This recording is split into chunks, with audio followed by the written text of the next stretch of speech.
ଏଣିକି ଗାଁ ଗହଳିଠୁ ଆରମ୍ଭ କରି ସହରରେ ଥିବା ସବୁ ସରକାରୀ ପ୍ରାଥମିକ ସ୍କୁଲରେ ମାଆମାନେ ପାଠ ପଢ଼ିବେ।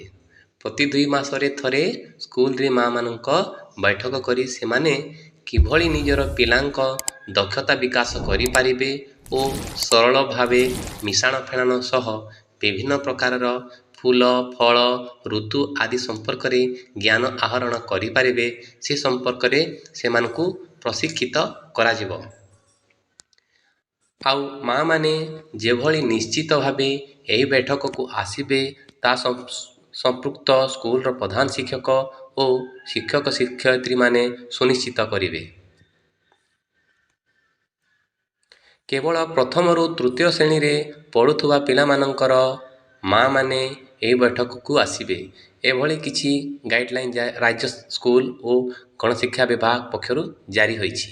ତେବେ ନିର୍ବାଚନୀ ବର୍ଷରେ କୁନି କୁନି ପିଲାମାନଙ୍କ ମୌଳିକ ସାକ୍ଷରତା ଓ ସଂଖ୍ୟାଜ୍ଞାନ ଦକ୍ଷତା ବୃଦ୍ଧି ଆଳରେ ପ୍ରତି 2 ମାସରେ ମାଆମାନଙ୍କ ବୈଠକ ଡାକିବା ପରୋକ୍ଷରେ ମହିଳାମାନଙ୍କୁ ରାଜ୍ୟ ସରକାର ଦେଉଥିବା ଅଗ୍ରାଧିକାରକୁ ନେଇ ଗାଁ ଗାଁରେ ମାହୋଲ ସୃଷ୍ଟି ପାଇଁ ଉଦ୍ଦିଷ୍ଟ ବୋଲି ଚର୍ଚ୍ଚା।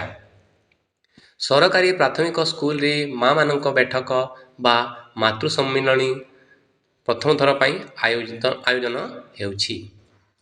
Odisha school education programme authority ଓସେପାର ରାଜ୍ୟ ପ୍ରକଳ୍ପ ନିର୍ଦ୍ଦେଶକ ଅନୁପମ ସା ରାଜ୍ୟର ସମସ୍ତ ଜିଲ୍ଲା ଶିକ୍ଷା ଅଧିକାରୀ ତଥା ଜିଲ୍ଲା ପ୍ରକଳ୍ପ ସଂଯୋଜକଙ୍କୁ ପ୍ରଥମରୁ ତୃତୀୟ ଶ୍ରେଣୀ ପିଲାମାନଙ୍କ ମଧ୍ୟରେ ମୌଳିକ ସାକ୍ଷରତା ଓ ସଂଖ୍ୟାଜ୍ଞାନ ବୃଦ୍ଧି ଦିଗରେ ପିତାମାତାଙ୍କ ଭୂମିକାକୁ ନେଇ ଏକ ଗାଇଡ଼ଲାଇନ୍ ଜାରି କରିଛନ୍ତି। ଯେଉଁ ସରକାରୀ ସ୍କୁଲରେ ପ୍ରଥମରୁ ତୃତୀୟ ଶ୍ରେଣୀ ପର୍ଯ୍ୟନ୍ତ ପାଠ ପଢ଼ା ହେଉଛି, ସେଠାରେ ନିଶ୍ଚିତ ଭାବେ ମାଆମାନଙ୍କ ବୈଠକ ପ୍ରତି 2 ମାସରେ କରାଯିବ। ସ୍କୁଲରେ ଶିକ୍ଷକମାନଙ୍କୁ ତଥା ଘରେ ପିଲାଙ୍କୁ ସହଯୋଗର ହାତ ବଢ଼ାଇ ମୌଳିକ ସାକ୍ଷରତା ଏବଂ ସଂଖ୍ୟାଜ୍ଞାନ ଲକ୍ଷ୍ୟ ହାସଲ କରିବା ଉଦ୍ଦେଶ୍ୟରେ ମାଆମାନଙ୍କ ବୈଠକ କରିବାକୁ ସରକାର ନିଷ୍ପତ୍ତି ନେଇଛନ୍ତି।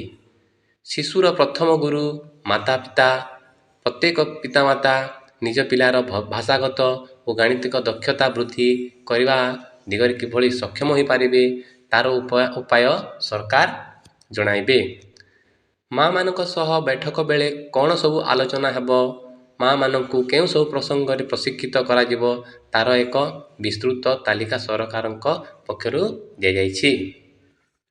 ମାଆମାନଙ୍କର ଉପସ୍ଥିତି ସୁନିଶ୍ଚିତ କରିବା ପାଇଁ ସ୍କୁଲ ପରିଚାଳନା କମିଟି ସଭାପତିଙ୍କ ଦ୍ୱାରା ପିଲାମାନଙ୍କ ଦ୍ୱାରା ମାଆମାନଙ୍କୁ ପ୍ରଧାନ ଶିକ୍ଷକ ସୂଚନା ଦେବେ। ଏପରିକି ହ୍ୱାଟ୍ସଆପ୍ ଗ୍ରୁପ ଗଠନ କରି ଏହି କାର୍ଯ୍ୟକ୍ରମ ସମ୍ପର୍କରେ ସୂଚନା ଦେବାକୁ ସରକାରଙ୍କ ପକ୍ଷରୁ ଏକ ନିର୍ଦ୍ଦିଷ୍ଟ ସନ୍ଦେଶ ମଧ୍ୟ ପ୍ରଦାନ କରାଯାଇଛି। ନିର୍ଦ୍ଧାରିତ ତାରିଖରେ ଶେଷ 2 ପିରିୟଡ଼ରେ ମାଆମାନଙ୍କ ବୈଠକ କରି ଏସବୁ ପ୍ରସଙ୍ଗରେ ପ୍ରଶିକ୍ଷିତ କରାଯିବ। ପିଲାମାନଙ୍କୁ ଓ ସ୍କୁଲକୁ ଦିଆଯାଉଥିବା ପୁସ୍ତିକା, ଶିକ୍ଷଣ ସାମଗ୍ରୀଗୁଡ଼ିକୁ ଦେଖାଇବା ସହ ଏହା ପିଲାମାନଙ୍କ କିଭଳି ମୌଳିକ ସାକ୍ଷରତା ଓ ସଂଖ୍ୟାଜ୍ଞାନ ଦକ୍ଷତା ହାସଲରେ ସହାୟକ ହେବ, ତାହା ଶିକ୍ଷକମାନେ ମାଆମାନଙ୍କୁ ଜଣାଇବେ। ପିଲାମାନଙ୍କ ସହିତ ସେମାନଙ୍କର ଅଭିଜ୍ଞତା ବିଷୟରେ 1 ବା 2 ମିନିଟ୍ କହିବାକୁ ମାଆମାନେ ସେହି ବୈଠକରେ ଚେଷ୍ଟା କରିବେ। ମାଆମାନେ ରାନ୍ଧିଲା ବେଳେ ଯେଉଁ ସବୁ ସାମଗ୍ରୀର ଉପଯୋଗ କରୁଛନ୍ତି, ତାର ନାଁ, ଏହାର ବ୍ୟବହାର ଓ ସେହି ପଦାର୍ଥ ବା ଜିନିଷ ସମ୍ପର୍କରେ ନିଜ ପିଲାଙ୍କୁ ଅବଗତ କରିବେ। ଝୋଟି ଆଙ୍କିବା, ଚିତ୍ର କରିବା, ପରିବାର ସଦସ୍ୟଙ୍କ ସମ୍ପର୍କରେ ଜଣାଇବା ସହ ଅନେକ ଦିଗ ସମ୍ପର୍କରେ ପିଲାମାନଙ୍କୁ କିଭଳି ଅବଗତ କରାଇବେ, ତାହା ସ୍କୁଲଗୁଡ଼ିକରେ ସେମାନଙ୍କୁ ଏହି ବୈଠକ ମାଧ୍ୟମରେ ଅବଗତ କରାଯିବ। ଚଳିତ ମାସ 9 ତାରିଖରେ ପ୍ରଥମ ବୈଠକ କରିବା ପାଇଁ ନିର୍ଦ୍ଦେଶ ଦିଆଯାଇଥିଲେ ମଧ୍ୟ ପ୍ରାଥମିକ ସ୍କୁଲ ଅଭିଭାବକମାନଙ୍କ ଆନ୍ଦୋଳନ ଯୋଗୁଁ ତାହା ସମ୍ଭବପର ହୋଇପାରିନଥିଲା। ଆସନ୍ତା ଅକ୍ଟୋବର ମାସରେ ରାଜ୍ୟବ୍ୟାପୀ ସମସ୍ତ ପ୍ରାଥମିକ ସ୍କୁଲରେ ମାଆମାନଙ୍କ ବୈଠକ ଅନୁଷ୍ଠିତ ହେବ। ଏହାର ଭିଡ଼ିଓ ଓ ଫଟୋ ଉତ୍ତୋଳନ କରି ଏକ ନିର୍ଦ୍ଦିଷ୍ଟ ଫର୍ମାଟରେ ପଠାଇବାକୁ ସ୍କୁଲଗୁଡ଼ିକୁ ନିର୍ଦ୍ଦେଶ ଦିଆଯାଇଛି। ମା'ମାନଙ୍କ ଏହି ବୈଠକ ଅକ୍ଟୋବର, ଜାନୁଆରୀ ଓ ମାର୍ଚ୍ଚ ମାସରେ ହେବ। ଓସେପା ପ୍ରକଳ୍ପ ନିର୍ଦ୍ଦେଶକ ଶ୍ରୀ ଶାହା ଆହୁରି ମଧ୍ୟ କହିଛନ୍ତି ଯେ ପିଲାମାନଙ୍କ ମୌଳିକ ସାକ୍ଷରତା ଓ ଗାଣିତିକ ଜ୍ଞାନ ବୃଦ୍ଧି ଉପରେ ଜାତୀୟ ଶିକ୍ଷାନୀତି 2020ରେ ଗୁରୁତ୍ୱ ଦିଆଯାଇଛି। ଏହି ଦକ୍ଷତାକୁ ଶିଶୁ ଶ୍ରେଣୀରୁ ସୁଦୃଢ଼ କରିବା ଉଦ୍ଦେଶ୍ୟରେ ଭାରତ ସରକାର ଓ ଓଡ଼ିଶା ସରକାରଙ୍କ ସମନ୍ୱୟରେ ଏକ ଅଭିନବ କାର୍ଯ୍ୟକ୍ରମ ହାତକୁ ନିଆଯାଇଛି। 2026-27 ସୁଦ୍ଧା ତୃତୀୟ ଶ୍ରେଣୀ ପାଠ ଶେଷ କରିଥିବା ସବୁ ପିଲା ମୌଳିକ ସାକ୍ଷରତା ଓ ସଂଖ୍ୟା ଜ୍ଞାନର ସମସ୍ତ କୌଶଳ ହାସଲ କରିବେ।